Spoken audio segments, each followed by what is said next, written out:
What is going on YouTube? Greetings from my Airbnb here in Bangkok, Thailand. So I've been traveling full time since 2019, and about 50% of that time has been spent living in Airbnbs. So I figured I would share with you 7 tips to ensure you have a seamless, enjoyable Airbnb experience. So without further ado, let's jump into those 7 tips. Tip number 1, search only superhost or guest favorites, or both, preferably both. This will cut out 99% of potential issues that you will have with Airbnb. So I highly recommend you search that way. Here's an example from my own Airbnb experience. I took my mother to Venice and we stayed in an awesome Airbnb. You can see here it is a guest favorite and the host is a superhost. It was my mother's first Airbnb experience and she loved it. And I attribute that to staying in a guest favorite that was hosted by a superhost. Tip number 2, stick with Airbnb ratings that are above 4.7. That seems to be the sweet spot. Also, pay special attention to the cleanliness rating.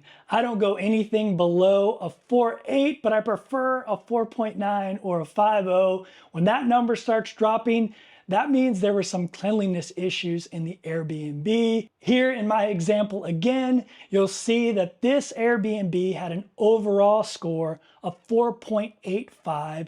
And when you click on the overall score, you'll see here the cleanliness score was a 5.0. And that was the case. It was a super clean Airbnb.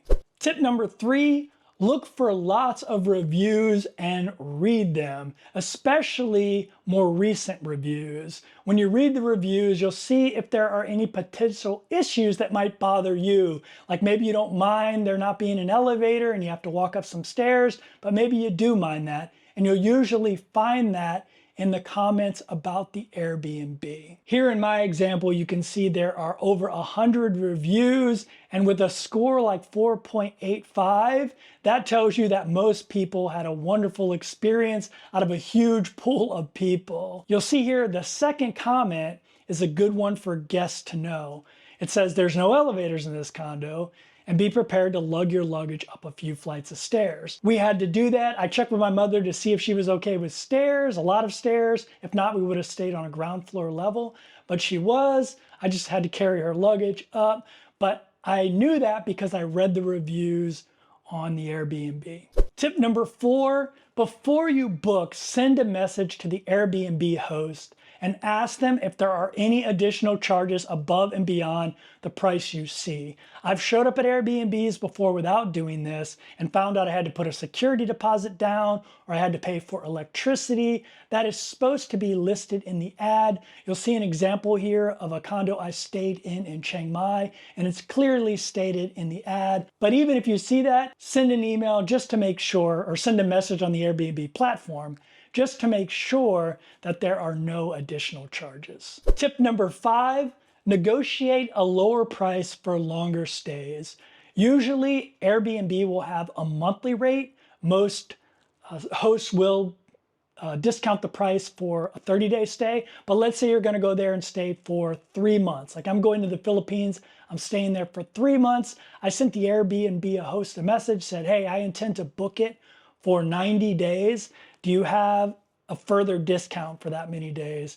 And he said, yeah. He was happy to have his Airbnb booked that long of a period. And so I got a little bit extra money off. It's worth a try. I've had about a 75% success rate doing that. Tip number 6, always read the house rules and make sure there's nothing there that's going to surprise you when you show up. There are things in there that say like shared bathroom. You think you're booking an Airbnb, a condo. It turns out to be like a basement apartment that doesn't have its own bathroom and you got to walk upstairs to use the bathroom.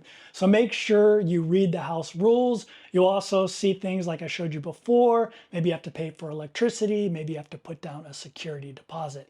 So make sure you click on that link that says house rules. And finally, tip number 7, make sure you keep everything on the Airbnb platform, especially additional charges. So even if you agree to the additional charges, make sure that they charge you on the Airbnb platform, because if there's any issue that comes up and you're not getting help from the host, you're gonna have to go through Airbnb.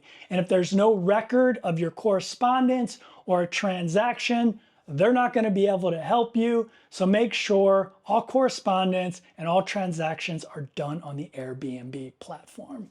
All right, those are my 7 tips. If you have any other tips for people out there that want to stay in Airbnbs, make sure you type them below. And if you've never stayed in an Airbnb, what's preventing you from doing so? Thanks for watching. See you next video.